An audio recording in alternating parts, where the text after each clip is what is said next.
friends, I am Rob, the Dungeon Tutor. Welcome. Today I have a question from someone who is having a bit of an issue, and this might be something you might come across as well. So here goes. Character death in my games are rare. Partially because of the genres we play: superheroes, Star Trek, Star Wars. Comedy, and partially because they are smart and careful. Now I'm getting, we never feel like we're in real danger. So I should just arbitrarily kill you regardless of good thinking and smart tactics? What am I, an old school D&D DM? Okay. Now, first of all, old school D&D DMs get kind of a bad rap. Sure, there are some who really relish the idea of killing off your character when you're playing in their game, and some who have a reputation for doing so, but may not all earn it. An example of one who does get that reputation and earns it would be somebody like Jim Ward, who at his game he lets you know you're going to die, and there's not much you can do about it. So, but that's part of the thing, is the challenge of surviving his game.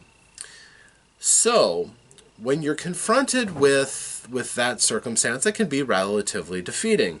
It also doesn't generally seem to fit as much the idea of a narrative in which you need characters to get you through the story.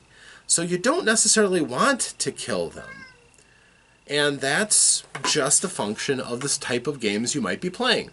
As you said, certain genres don't usually involve a great amount of character death. Superheroes. Yeah, sometimes superheroes die, but usually not for very long. A couple of episodes later and they're back through some miraculous change.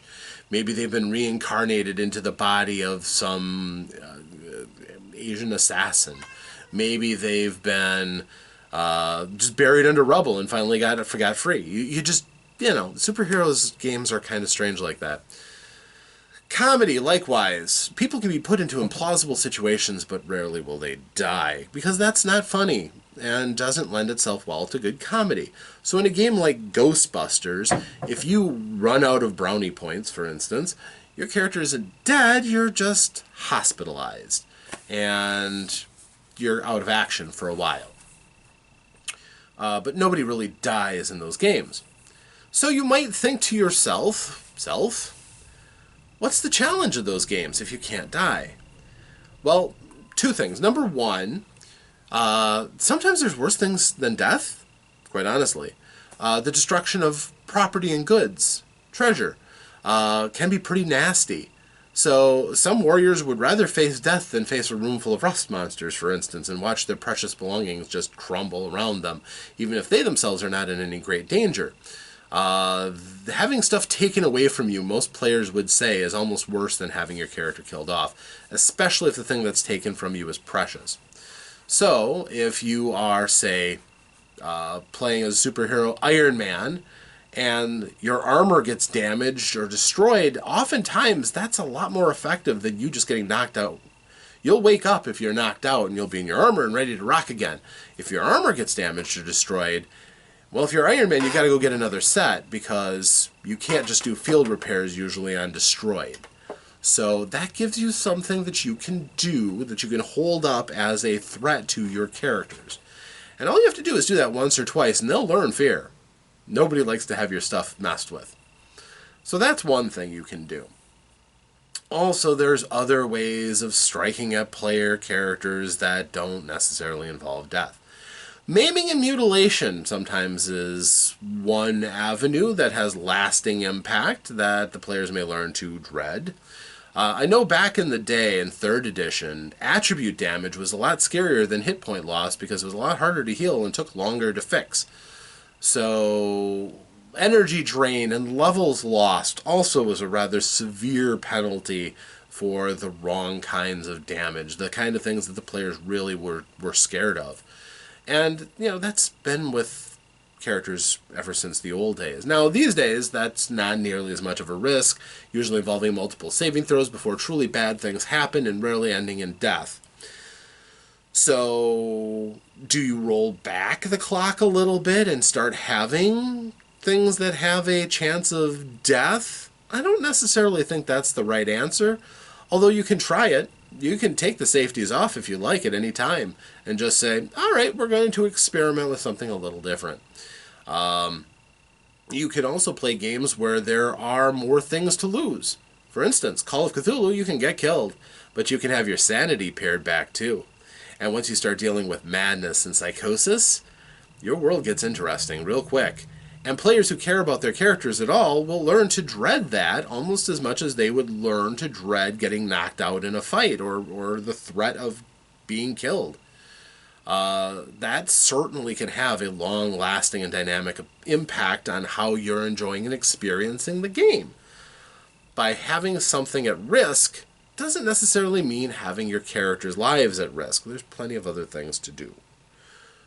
Now, if you want to roll the clock back a little bit, there's a couple of things you can do to make, say, something like a superhero game more dangerous.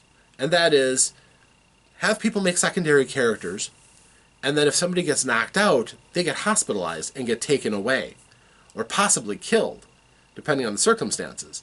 If they get knocked out by having a building fall on top of them, they're hauled away and the EMTs aren't sure they're going to make it.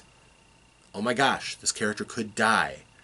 They're gone, you have another character on backup. This lets the players know that all the cards are on the table.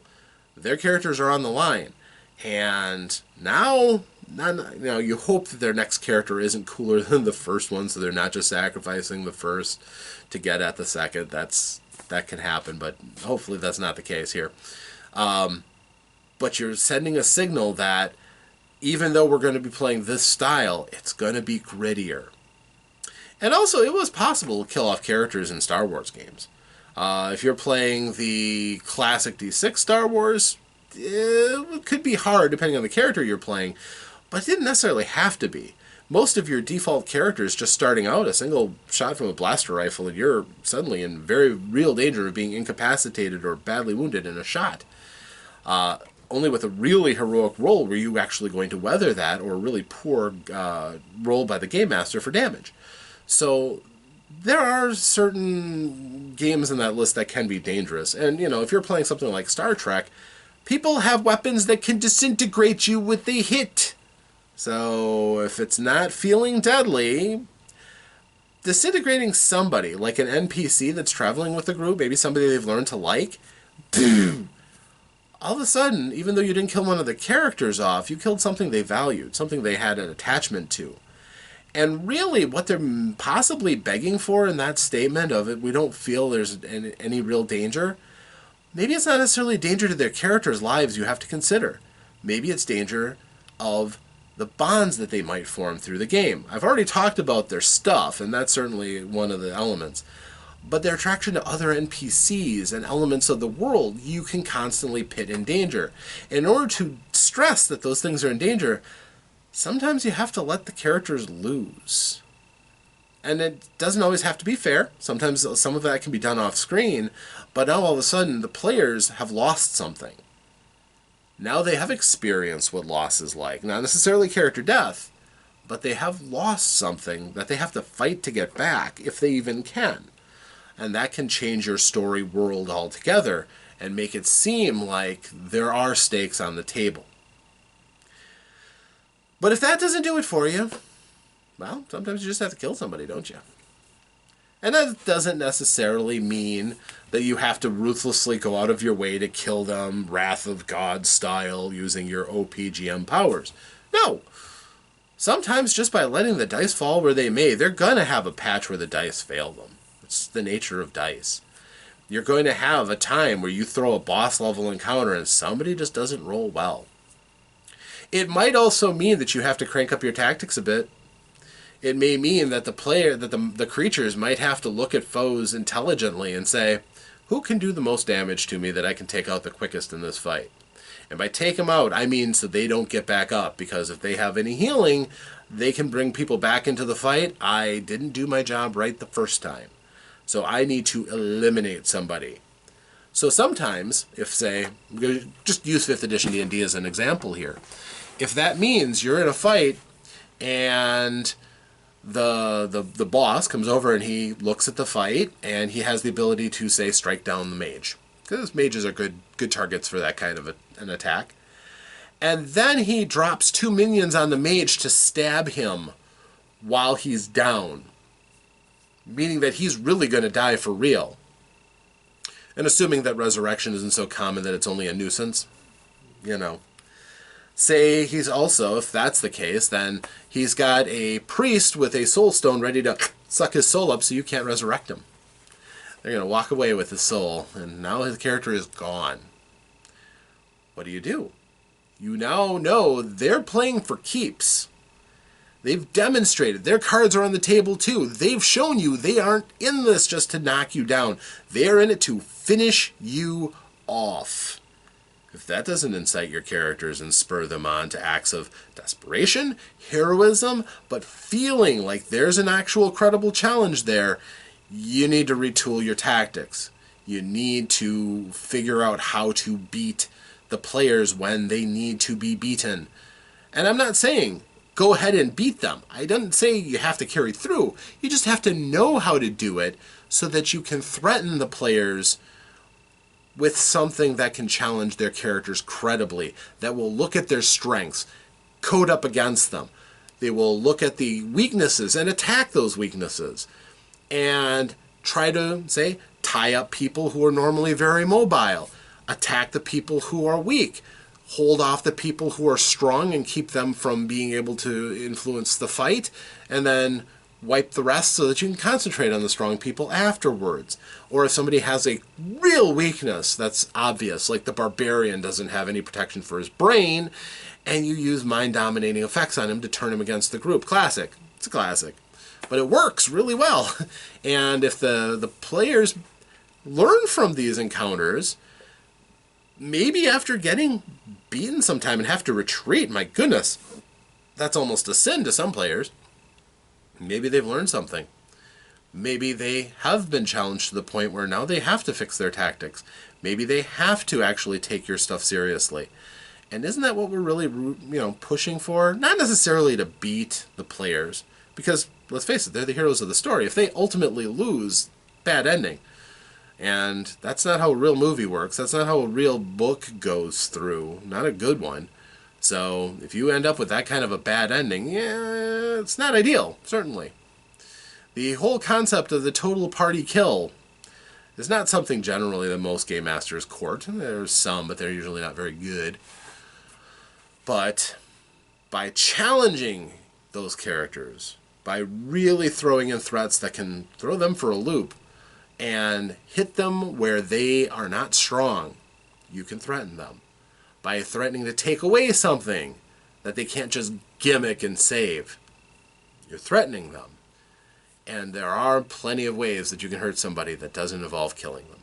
So those are going to be my suggestions for dealing with this kind of scenario. A few explanations and examples. So I'm hoping this helps. If you're curious about anything else that I only lightly touched on that you want explored, by all means leave that in the comments below.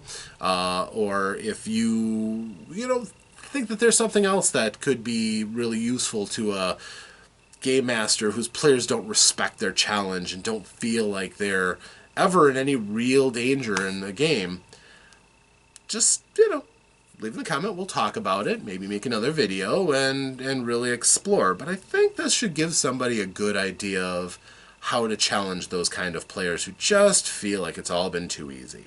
So, that's my response. Hopefully this helps. If you liked it, of course, keep coming back. Like, subscribe, that's great. Share with other people. Maybe you know a game master whose players belittle their efforts, or maybe you yourself have been feeling like you haven't been pushing your characters enough.